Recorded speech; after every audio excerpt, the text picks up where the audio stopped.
बस अपने ठाकुर जी के लिए जीवन जीने लगा। आप मुझसे मिलने के लिए तड़प रहे थे नाथ, अब मैं तड़पूंगा आपसे मिलने के लिए, मैं आऊंगा आपसे मिलने के लिए।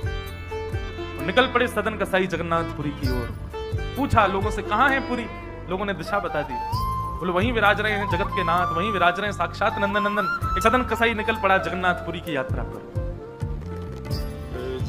बस बार बार उसके मन में एक ही भावना आती है, आप मेरे से मिलने के लिए तड़पे थे, आप मेरे पास रहने के लिए तड़पे थे, मैं आऊंगा आपसे मिलने के लिए। कीर्तन की टोलियां जा रही हैं, वैष्णव जन नाचते गाते हुए जा रहे हैं। जैसे जैसे वैष्णवों की टोलियां और कीर्तन की टोलियां निकलती हुई देखे सदन कसाई, उसका मन हो कि मैं भी चला जाऊं। तो जो लोग पहचानते थे वो लोग कह देते थे, अरे कसाई है ये। तो सब लोग उसको कहते, भाई तुम हमसे दूर चलो, हमारी टोली में चलोगे, हमारे संग बैठ के खाओगे पियोगे, हम सब पवित्र हो जाएंगे। जिस मार्ग पर सब लोग चल रहे हैं, सदन कसाई उस मार्ग से उतर करके चल रहे हैं। कहीं मैं इस मार्ग पर चलूंगा, मेरे चलने से मार्ग अपवित्र हो जाए। और स्मरण कर रहे हैं महाप्रभु श्री जगन्नाथ जी का। सदन कसाई चलते जा रहे हैं, एक मार्ग से उतर करके चल रहे हैं, निष्ठुर मार्ग पर चल रहे हैं और बस स्मरण कर रहे हैं श्री जगन्नाथ महाप्रभु का। चलते चलते चलते एक नगर में पहुंचे। रात्रि का समय हो गया, शाम का समय हो गया।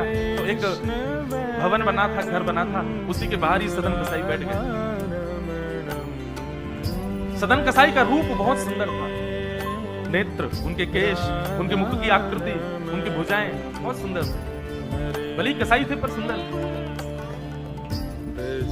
जिस भवन के बाहर बैठे वहां भवन की अंदर एक गृहिणी निकल करके बाहर आई और उसने जैसे ही सदन कसाई को देखा उसका मन आ गया उन्हीं के ऊपर।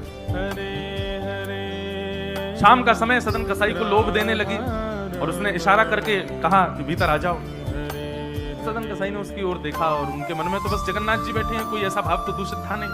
उन्होंने इशारा कर दिया, कुछ इशारा किया और उस इशारे को उस कन्या ने, उस महिला ने ऐसा समझा कि मानो ये कहना चाह रहे हैं कि तुम भीतर जाके पहले अपने पति का वध करो, तब मैं रहूंगा तुम्हारे साथ। विषय हावी हो गया उस माता के। भीतर जाके उसने अपने पति का वध कर दिया, मार दिया।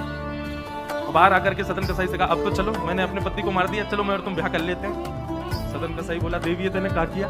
मैंने तो नहीं कहा था कि तुम मारो। बोले, हो तुम झूठ बोलते हो, तुम नहीं तो कहा था कि उसका वध कर दो तब रहूंगा। अब तुम्हारे पास एक ही रास्ता, या तो मेरे साथ रहो, नहीं तो मैं सबको बता दूंगी कि तुमने मेरे पति को मरवाया है। पर जिनके हृदय में श्री ठाकुर जी विराजमान है, उनको अन्य किसी के लोभ की इच्छा नहीं होती।